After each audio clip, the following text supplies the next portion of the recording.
Did we touch 200 today? 198 मेरे पास attendance है। Okay, perfect.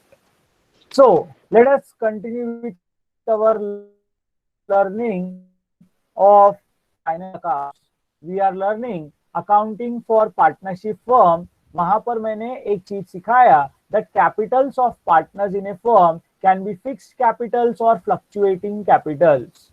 Definition बोलता है when capital account balances of partners remains same or constant every year, then it is called as fixed capitals, and when it changes every year, it is fluctuating capitals. Very simple. So with the help of a basic example of capitals and drawings profit, we drew something called as partners capital account. I told this is an example of fluctuating capital. Now we will understand what other reasons contribute for changing. So capital balance of partners changes due to internal adjustments among partners, like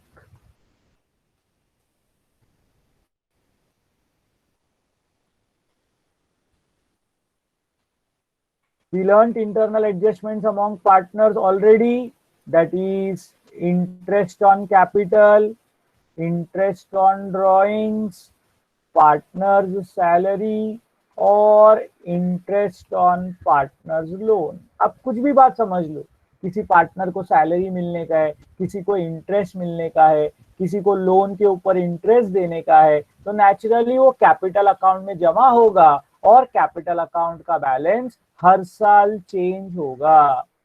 तो my dear friends, अगर हम लोग ये समझने की कोशिश करें यही छोटे एग्जाम्पल में कि ए और बी दोनों जन मिलकर डिसाइड करते हैं, if A and be decide that their capitals must be rupees 1 lakh and rupees 2 lakhs in all the years.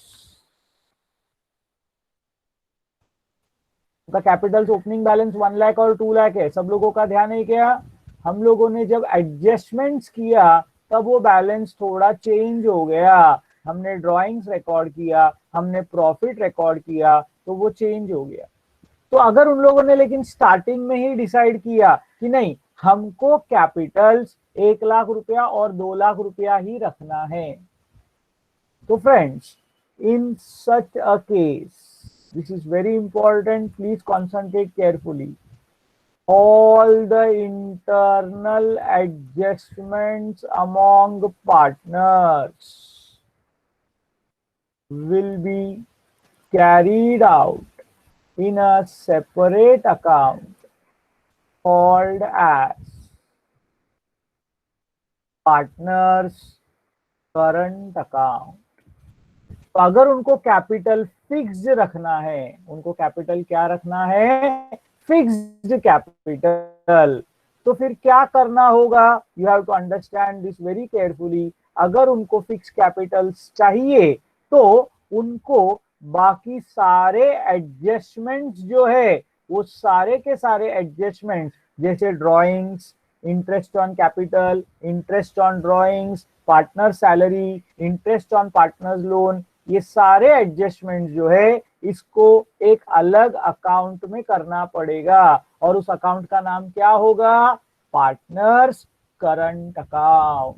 क्या होगा मेरे दोस्तों? Partners current account. So in simple words, in case of fixed capitals, in case of fixed capitals, two accounts will be maintained for each partner. Which are the two accounts? One will be partners capital account and other will be partners current account. Try to understand the theory. थोड़ा सा confusing है, शब्द गड़बड़ करता है। अगर fluctuating Capitals है, वापिस मैं रिपीट कर रहा हूं, I go back to my earlier example, साल के शुरुआत में 1 लाख और 2 लाख था, साल के आखिर में 145 195 था। This is an example of which capital? Fluctuating capital. Fluctuating capital में एक ही अकाउंट बनता है, वो है पार्टनर्स कैपिटल अकाउंट। लेकिन बाय चांस अगर ए और बी ने डिसाइड किया नहीं, हमारा कैपिटल जो था वही हमको चाहिए 1 लाख एंड 2 लाख, हमको इसमें कोई बदलाव नहीं चाहिए, तो फिर बाकी के सारे एडजस्टमेंट्स एक नए अकाउंट में किए जाएंगे और उस अकाउंट का नाम होगा पार्टनर्स करंट अकाउंट। तो यानी अगर फिक्स कैपिटल है तो हर पार्टनर का 2 अकाउंट होगा, एक पार्टनर्स कैपिटल अकाउंट और दूसरा पार्टनर्स करंट अकाउंट। मैं वही एग्जांपल को फिर से एक बार आपके सामने एक्सप्लेन करता हूं कि अगर 2 अकाउंट क्या पड़ता है। Let us understand. So if we have partners capital account and we have partners current account, so what would be the difference? Let us try to understand, my dear friends.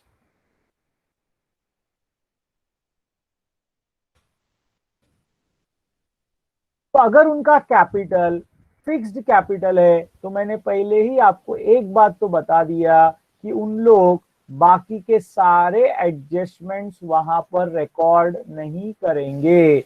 मतलब उनके capital account में सिर्फ एक ही चीज आएगा, by balance brought forward opening balance. अच्छा, कुछ भी नहीं लिखा तो टोटल वही 1 लाख रुपीज और 2 लाख रुपीज रहेगा, total will remain the same.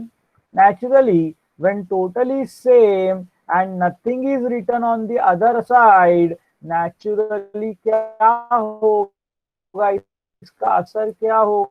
To balance carried forward, to balance carried forward. A का होगा 1 लाख और बी का होगा 2 लाख। वापिस बता रहा हूँ, चेंज आ गया ना, अपना दिमाग एकदम शांत हो जाता है, हम लोग बहुत सारा चीजें भूल जाते हैं, हम लोग उसको एक्सेप्ट नहीं करते। तुम में से अभी भी कुछ लोगों का दिमाग के अंदर चलता रहेगा, सर आप क्या कर रहे हो, कुछ समझ में नहीं आ रहा है। 5 मिनट शांति रखो, देखो अपने आप सब समझ में आएगा। Just concentrate what ever I am doing. What will happen in case of partner's current account? In our example, there were only 2 adjustments which were related to partners in the given question, and they were drawings and they were profit.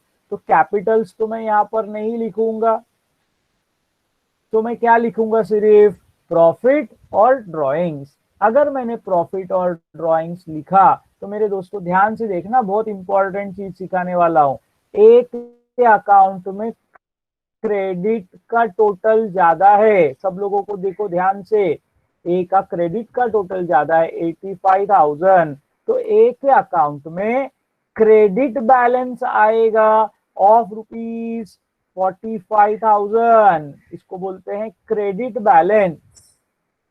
This is called as credit balance. जब credit का total ज्यादा होता है credit balance.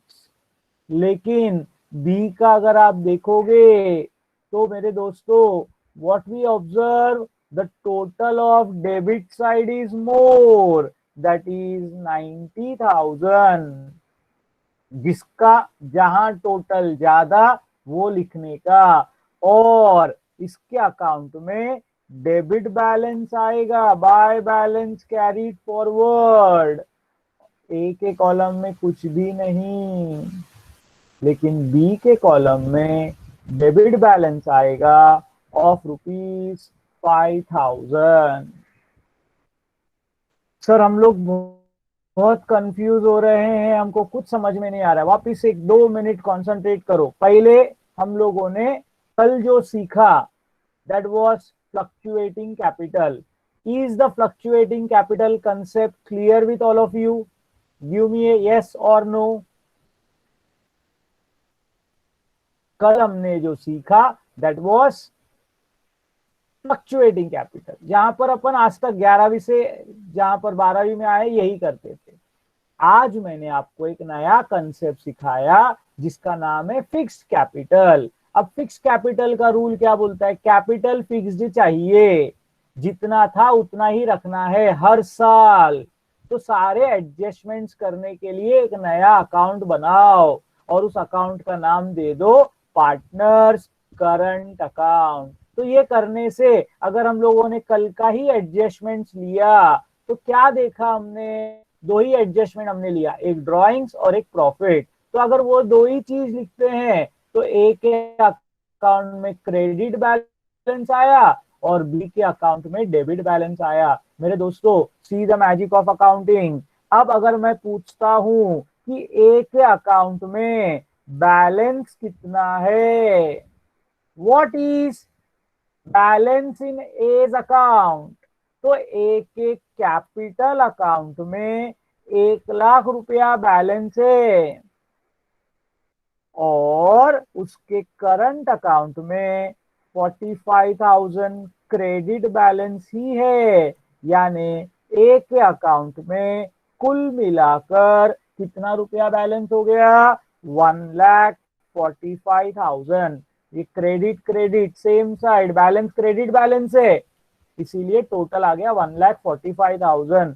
वही अगर मैं पूछूं B के अकाउंट में बैलेंस कितना है, तो बी के अकाउंट में कैपिटल में क्रेडिट है 2 लाख, लेकिन उसके करंट अकाउंट में डेबिट बैलेंस है। अब क्रेडिट और डेबिट रहेगा तो वो ऐड नहीं होगा, वो लेस हो जाएगा। यानी बी के अकाउंट में देयर इज अ क्रेडिट ज्यादा है, तो क्रेडिट बैलेंस ऑफ रुपीज 1,95,000। बोलो ये कैलकुलेशन, ये लॉजिक सब लोगों को समझा क्या?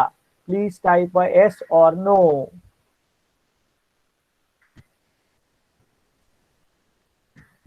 तो अगर मैंने कैपिटल फिक्स्ड रखा तो भी बैलेंस 145 195 आया, कल भी तो आंसर अपने को वही 145 195 आया था मेरे दोस्तों। तो फिर सर क्या फर्क पड़ा, बैलेंस तो सेम आ रहा है। हाँ, आंसर में कोई फर्क नहीं, कैसे रखना है, अकाउंटिंग कैसे करना है, ये सिस्टम में फर्क है। I hope I am very clear with all of you. नया कुछ नहीं कर रहे हम लोग, आंसर वही आने वाला है। एक रास्ता ऐसा जाता है, एक रास्ता घूम के आता है। अभी मैं एक सिंपल एग्जांपल देता हूं, ध्यान से सुनना, मैं बोल रहा हूं इंपॉर्टेंट है, कंसंट्रेट करो। मैं अलग अलग तरीके से बताऊंगा, कंसंट्रेट करो। आप में से, आप जब 10वीं में थे, 10th स्टैंडर्ड में थे या 9th स्टैंडर्ड में थे, आपको ना 2 सब्जेक्ट होता था, एक हिस्ट्री और एक सिविक्स। हिस्ट्री और सिविक्स के बारे में ना हमेशा बहुत कंफ्यूजन रहता था। मेरे को आप लोग यहाँ पर चैट बॉक्स में झट से लिख के बताओ, हिस्ट्री सिविक्स के लिए कितने लोगों ने 2 अलग-अलग नोटबुक रखे थे और कितने लोगों ने एक ही नोटबुक में बीच में पेज को फोल्ड करके हिस्ट्री सिविक्स रखा था? 2 बुक बनाया था कि एक बुक में काम हुआ? मेरे को जल्दी जल्दी बताओ।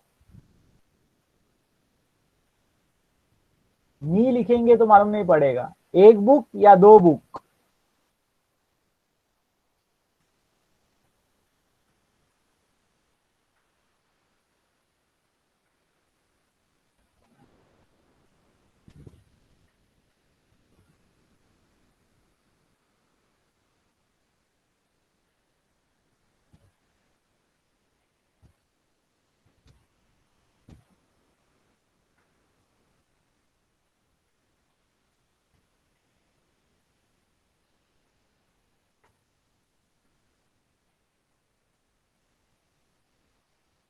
Okay, so now see the interesting thing, my dear friends.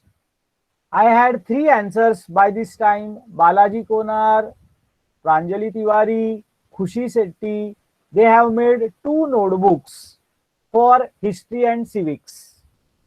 Baki and Kumkum now says 2 different books. Harsh says 2 books. Rajneesh 2. अभी 2 वाले लोग सब आ गए।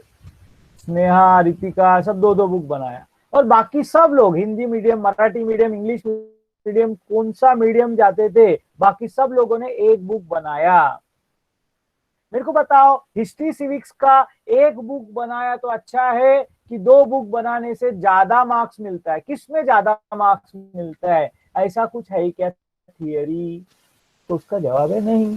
It is all depending upon the teacher, it is depending upon the students. Friends, ज्यादातर history civics सिखाने वाला teacher same होता है, इसीलिए वो बोलता है कि वैसे सिविक्स का सिलेबस छोटा है, अलग अलग बुक बनाने का जरूरत नहीं है, मैं ही सिखाने वाला हूं. जब हिस्ट्री होगा तो आगे लिखो, सिविक्स होगा तो पीछे लिख देना. तो उसी प्रकार लिखना तो वही है ना मेरे दोस्तों, लिखना तो वही है. 11th स्टैंडर्ड में जब तुम लोग पढ़ाई कर रहे थे हेरम में, तो इकोनॉमिक्स मणि सर भी सिखाते थे, रियाज सर भी सिखाते हैं, इकोनॉमिक्स अभी भी वैसे ही चालू है. तो आप में से कुछ लोगों ने दो बुक दो टीचर्स के लिए बनाया रहेगा, कुछ लोग बोलेंगे एक ही सब्जेक्ट है, मैं बुक को हाफ में फोल्ड करके पहला भाग रियाज सर, दूसरा भाग मणि सर. नंदिनी चौधरी.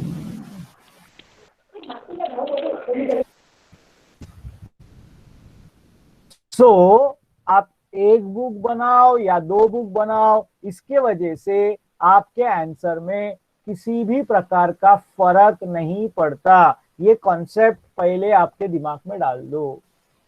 तो कैपिटल्स फिक्स्ड होने दो या कैपिटल फ्लक्चुएटिंग होने दो, ultimately the answer will remain the same, लेकिन लिखने का तरीका अलग अलग है. फ्लक्चुएटिंग कैपिटल में एक अकाउंट में काम हो जाता है और फिक्स कैपिटल में दो अकाउंट बनाना पड़ता है. बोलो, क्या ये लॉजिक, क्या ये थियरी सब लोगों को समझा क्या?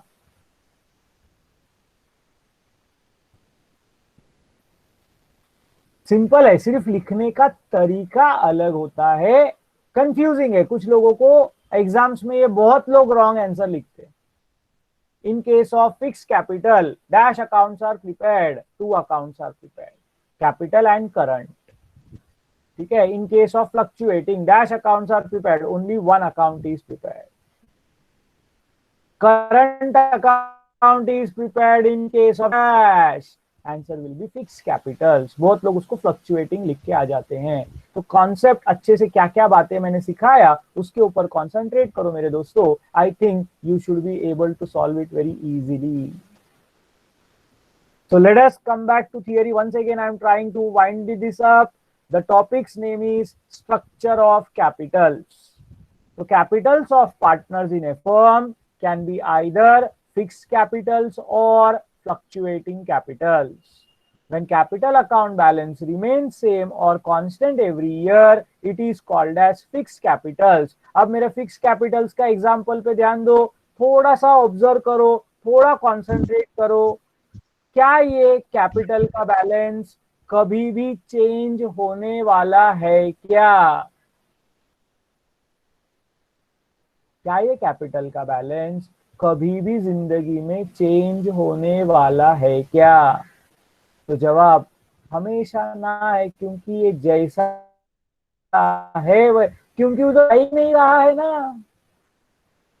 अगर उसमें कुछ चेंज हुआ, प्लस माइनस हुआ तो बदलेगा. हम लोग उसमें कुछ भी नहीं लिख रहे, तो capital remains fix, Capitals remains same. Because ये सब काम करने के लिए हमने एक नया दुकान खोला है, हमने नया अकाउंट खोला है और नाम दे दिया है उसको पार्टनर्स करंट अकाउंट. और एक बहुत इंपॉर्टेंट नॉलेज वाला बात आप लोग को आज मैं शेयर कर रहा हूं मेरे दोस्तों. Capital account always shows a credit balance. Capital 11th standard में ट्रायल बैलेंस में आपको सिखाया होगा, capital account always shows a credit balance, but a current account में हैव आइदर डेबिट बैलेंस और क्रेडिट बैलेंस. हमने देख लिया करंट अकाउंट में, ए के करंट अकाउंट में क्रेडिट बैलेंस था, बी के करंट अकाउंट में डेबिट बैलेंस आया. ये करंट अकाउंट का फीचर है. करंट अकाउंट में कभी कभी डेबिट का टोटल ज्यादा आ सकता है. तो it's a very very interesting concept, very important concept as far as 12th final accounts that is final accounts of partnership firm is concerned. तो फ्लक्चुएटिंग कैपिटल बहुत इजी है, हम लोग जो हमेशा से करते आ रहे 11th पूरा आपने जो किया वो कौन सा कैपिटल किया हमेशा, you always did what, fluctuating capital, एक ही अकाउंट कैपिटल अकाउंट, उसी में बैलेंस लिखने का, उसी में सारे एडजस्टमेंट्स करने का। तो हर साल नेचुरली एडजस्टमेंट्स करोगे तो हर साल बैलेंसेस क्या होगा, उसका चेंज हो जाएगा। तो मेरे दोस्तों फीचर्स याद रखने का, पहला डेफिनेशन लिखा, एग्जाम्पल सीखा और फिर एक्चुअल एग्जाम्पल। कंक्लूजन क्या है हम लोगों का, कैपिटल अकाउंट में always shows a credit balance but current account may have debit balance or credit balance। बोलो क्या मैं इससे आगे बढ़ सकता हूं क्या, इतना बात सब लोगों को समझा है? If anybody is having any doubt or want me to repeat anything, can please go ahead and let me know about the same। जो आप सीख रहे हो बहुत वैल्यूएबल है, इसको दिमाग के अंदर, मैं ये कंसेप्ट कभी सीखा मालूम है, I learn it in the year 1994। मेरे सर ने जब जिस दिन सिखाया उस दिन मेरे को समझ गया। मेरे सारे दोस्त लोग में से कई सारे लोग इसमें कंफ्यूज रहते थे हमेशा लास्ट तक, बट अगर कॉन्सेप्ट समझ गया तो कभी कंफ्यूजन नहीं होता। इसीलिए कॉन्सेप्ट के ऊपर कॉन्संट्रेट करो, लॉजिक समझो। फिक्स्ड ठेवायचंय म्हणजे ऍडजस्टमेंट्स करंट अकाउंट मध्ये, फ्लक्चुएटिंग म्हणजे तिथेच करायचं, सो ओनली वन अकाउंट। सो फिक्स्ड कैपिटल में 2 अकाउंट, फ्लक्चुएटिंग कैपिटल में 1 अकाउंट। फिक्स्ड कैपिटल मतलब when capital account balance remain same every year it is fixed capital, when capital account balances changes every year it is fluctuating capital.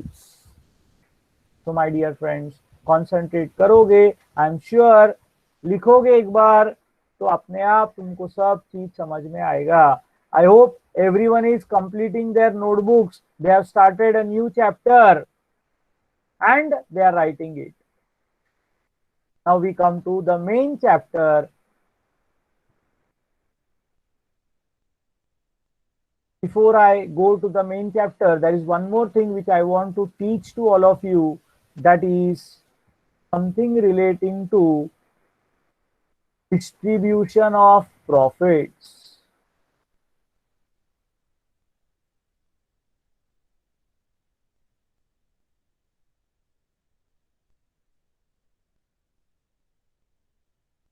The name of the topic is distribution of net profit among partners।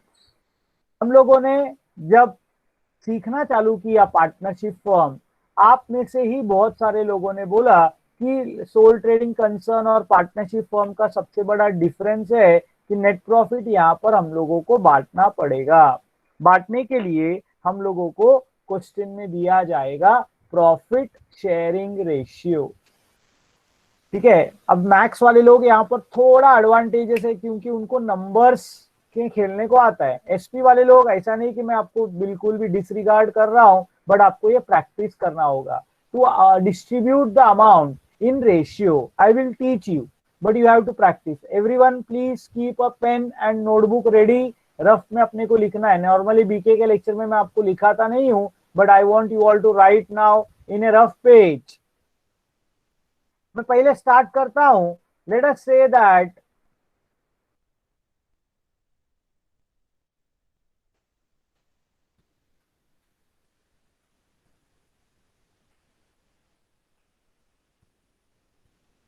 okay, I just make a table for better presentation।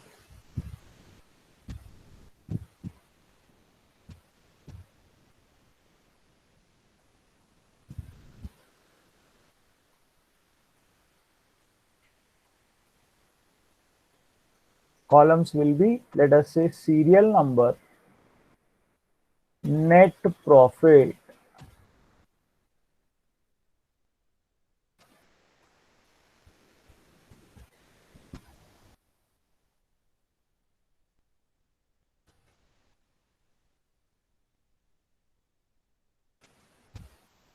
let us say profit sharing ratio,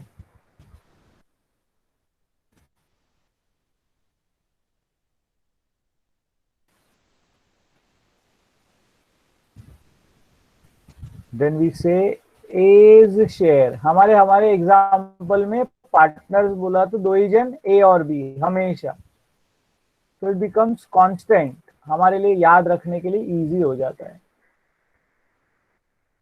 we take a very simple exercise for calculation purpose. Serial number 1, let us say that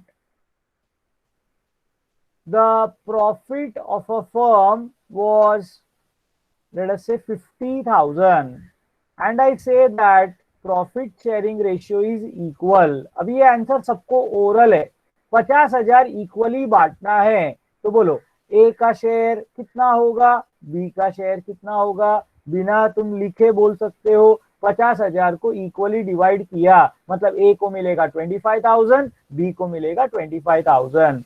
कुछ भी बड़ा तीर नहीं है। लेकिन मेरे दोस्तों, इसमें हम लोग ये सीखेंगे कि ये 25,000 के पीछे कैलकुलेशन क्या होता है। Everyone concentrate carefully now.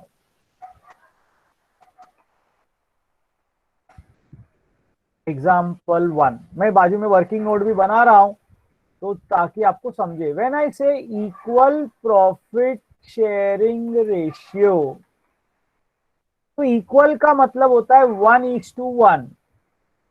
Yes, very good my dear friends, concentrate करो। इक्वल का मतलब होता है 1:1, एकास एक, दैट इज, उसको और इजी शब्दों में बोलेंगे तो आएगा हाफ एंड हाफ।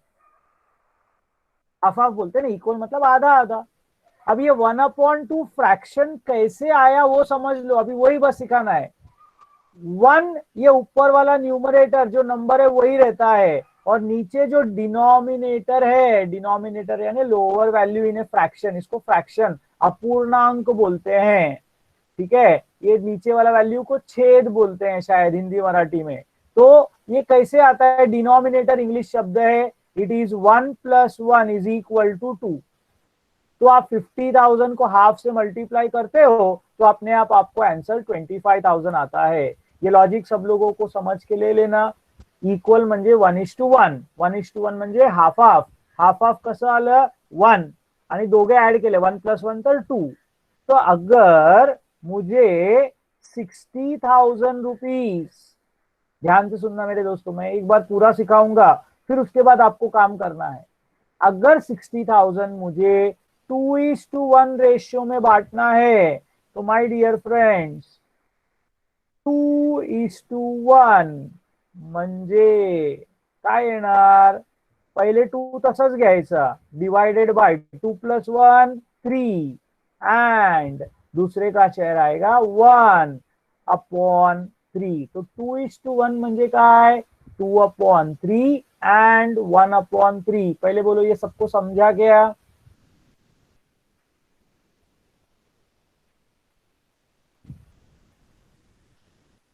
मैथ्स वाले लोग के लिए तुम लोग बोलोगे सर ये तो बच्चे का खेल है, लेकिन मेरे पास ऐसे भी कुछ स्टूडेंट्स रहेंगे जिनको मैथ्स नहीं जमता रहेगा, मैं उन लोग के लिए सिखा रहा हूं। तो specially non maths students, I want you to come front and give me replies here. Maths वाले थोड़े रुक जाना, my request is, I 100% believe you, आपको आता है। जिसको नहीं आता है मैथ्स में, उन लोग भी पार्टिसिपेट करो। तो रेशियो 2:1 म्हणजे 2/3 आणि 1/3। तो कैलकुलेशन कैसे होगा इसका, तो 60,000 मल्टीप्लाइड बाय 2/3। अब ये कैलकुलेशन आप लोगों को घर पे कैलकुलेट करोगे, 60,000 इंटू 3, तो 3 से 2, 3 2 जार 6, तो 20,000 इंटू 2 करोगे तो आपको आंसर आ जाएगा ₹40,000। और दूसरे का कैलकुलेशन करते वक्त 60,000 इंटू 1/3 करोगे, 1/3 म्हणजे डिवाइड करायचं असतं। So that will be is equal to ₹20,000।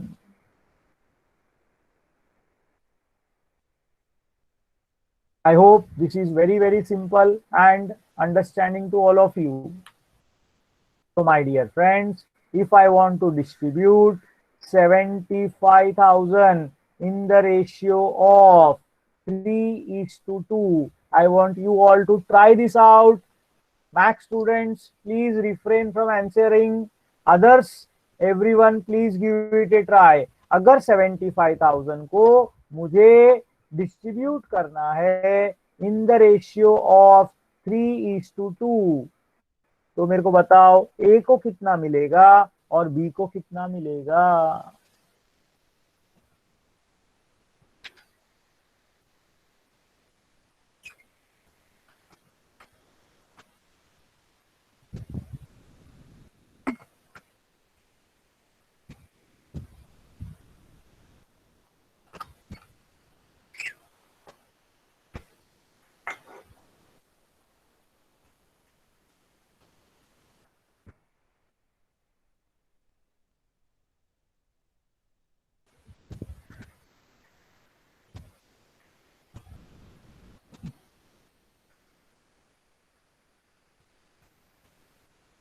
फिर भी मैथ्स वाले लोगों ने ही जवाब दिया, बाकी किसी का नंबर नहीं आ रहा है।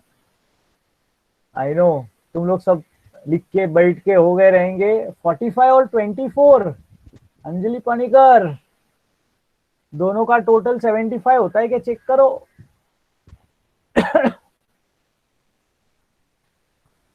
Yes, only few of them are calculating. Everyone, there are 174 students in the batch. तो 3:2 म्हणजे मी सांगितलं पहिला न्यूमरेटर सेम 3 + 2 5 एंड 2/5, ये दिमाग में याद रखने का। फिर यहाँ पर आएगा 75,000 मल्टीप्लाइड बाय 3/5। अब 5 15 * 75 टेबल जिसको आता रहेगा एडवांटेज होता है। तो 15 3 45,000 and 75,000 मल्टीप्लाइड बाय 2/5 करते वक्त 15 2 30,000। तो 75,000 3:2 में बांटोगे तो इट विल बी 45,000 एंड 30,000। कितने लोगों को ये कैलकुलेशन नहीं आता है वो लोगों ने अभी चैट बॉक्स में प्लीज टाइप करो नॉट अंडरस्टूड। श्रेया गायकवाड एक 0 खाल्लंय। 4,500 आणि 3,000 लिहिलंय फक्त। It should be 45,000 and 30,000. Anybody who has not understood this calculation, please type in the chat box. ये आपको 12वीं में बहुत काम का टेबल है, मैं बता दे रहा हूं। तो इसको जितना प्रैक्टिस करोगे उतना तुम्हारे लिए अच्छा है। एक बार रिपीट करो ना बोलो मत, डर लगता है आजकल। Okay, one request for one more time. आप लिख के देखो, लिख के देखोगे तो ही ये समझेगा, बिना लिखे नहीं आने वाला है। सपने देखते रहोगे नहीं होगा। Everyone right it down. Only one request got. I am repeating one more example. Late us say that rupees 1,40,000 is to be distributed, or I would say 1,60,000 in the ratio of 5:3। अगर मुझे करना है 1,60,000 को 5:3 में divide करना है अगर मुझे, तो example 4 5:3 means, Pooja Shetty, if you can answer me, what does 5:3 mean? Pooja Shetty, if you are there, please type in the chat box. Yeah. What do you understand when I say 5:3? Fraction में क्या आएगा वो लिखो। जिसको नहीं आता है उसको सिखाने के लिए मैं है, लेकिन प्रैक्टिस तुमको ही करना पड़ेगा। करना तुमको ही है, सब कुछ मैं करके नहीं देगा। तुम अगर डाउट में हो तो I will help you to the best, but you need to work that. करना आपको है दोस्तों। अरे आदित्य थांब जरा, तिला डाउट आहे, तिला सांगू दे। Good that you answered, but जिसको नहीं समझा उसको बोलने दो ना। हाँ, thank you for understanding. Pooja Shetty, I am waiting for your answer. 5:3 means what?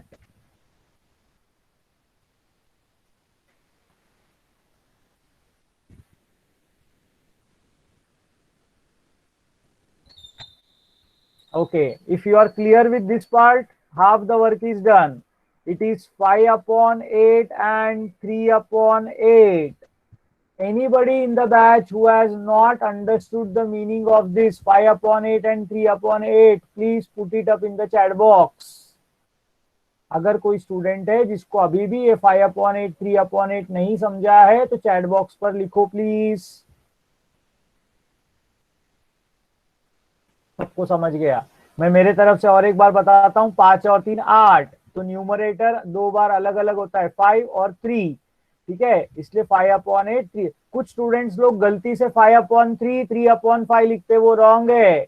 Be careful. मैं तुम्हारा नोटबुक नहीं देख रहा हूं, लेकिन मेरे को मालूम है पक्का कुछ लोग 5/3 लिख देंगे. 5:3 इज नॉट 5/3, इट इज 5/8 3/8.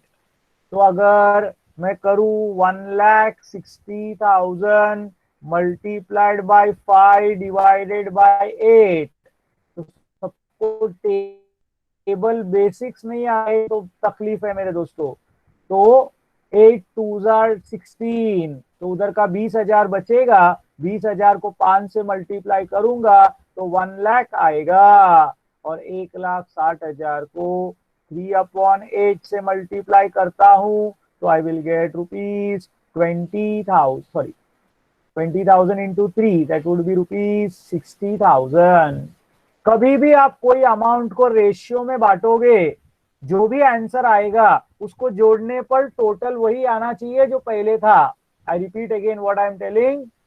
जैसे आपने 1,60,000 को डिस्ट्रीब्यूट किया 1,60,000, टोटल करोगे तो 160 आना चाहिए. कभी भी याद रख लो. 45 प्लस 30 किया 75 आना चाहिए. मैंने आज 4 एग्जाम्पल यहाँ पर डिस्कस करके यहाँ रुक रहा हूँ आप लोग को. लेकिन जब मैं शीट बांटूंगा पीडीएफ में कन्वर्ट करके, इसमें मैं और 4 अमाउंट्स और 4 रेशियोज अलग अलग लूंगा. आपको वो होमवर्क के लिए करना है. और होमवर्क करते वक्त समझा नहीं बोलो मत. ये वीडियो अभी मैं अपलोड कर रहा हूं, you can check it again for your understanding.